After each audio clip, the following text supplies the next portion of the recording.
7:14, welcome back. So today is World Alzheimer's Day, and we want to learn about ways to better care for the loved ones in our lives. And, that even starts in childhood as well. So joining us this morning, Ben Solomon, the owner and administrator of the Pierce County caregiving organization Right at Home. Ben, thank you so much for being with us. Good morning.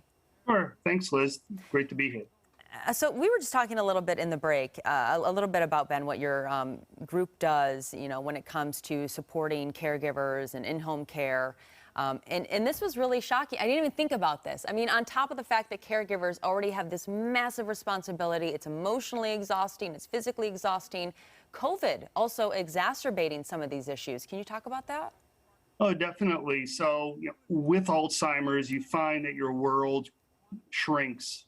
Friends that you may have had aren't around as much as they used to be. Family are staying away because your behavior changes and it becomes a little awkward. So your support group shrinks. And with COVID, it's just that even more prevalent. So it's just really, really, really stressful for families and for primary caregivers. And that's where caregiving agencies such as ours, such as Right at Home, really provide that support, be able to come in, provide a break for those, for a family caregiver to recharge, to be the best that they can be, because face it, what's going on with our seniors or with folks who have all dementias, they're going to follow the leader. So if you are experiencing anxiety and stress, that's just going to be something that your loved one is also going to feed off of.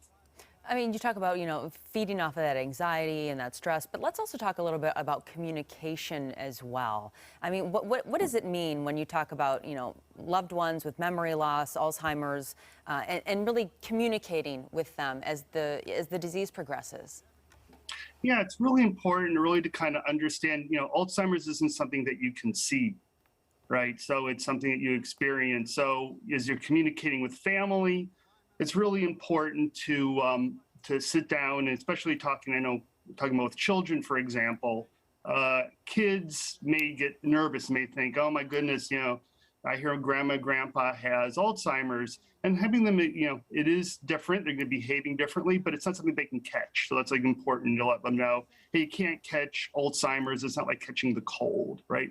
So being around family, being around your grandparents is so important for family to support family during these times and not create division. So that's really important, that part of the communication. I like that you added kids to that as well, because that's got to be a hard conversation to have with your child is, how do you explain what's going on with, as you mentioned, grandma and grandpa? That's a little scary. Yeah, it is scary. And I think it's really important that you share your feelings. So feelings need to be shared. If grandma and grandpa are acting out or they do strange behavior that's kind of embarrassing or scaring to a child, that's something that the children need to be encouraged to be able to express and be able to talk about. And you can talk about, well, this is why grandma and grandpa are behaving this way. Certain things good tools, tactics that you can use. Folks that have dementia, they often have a difficult time of filtering out noise. So, having them in a quiet place would be really helpful.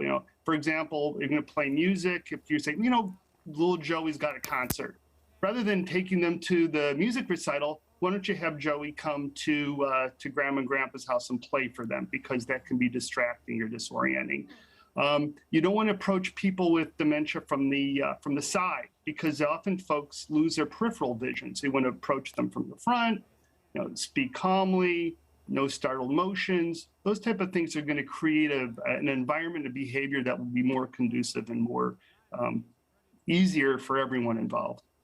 These are really good tips and some nuanced things that I don't think a lot of us really thought of. Ben, thank you so much for being with us this morning. If people are watching and they're going, man, we really need your help right now, where can they go for more information? Well, they can find us at our rightathome.net. We've got wonderful information. We're at rightathome.net/Seattle Eastside. We actually have an office in Seattle and in Pierce County as well as we have offices throughout Western Washington. Thank you so much, Ben Solomon, on this World Alzheimer's Day. Appreciate it. Thank you.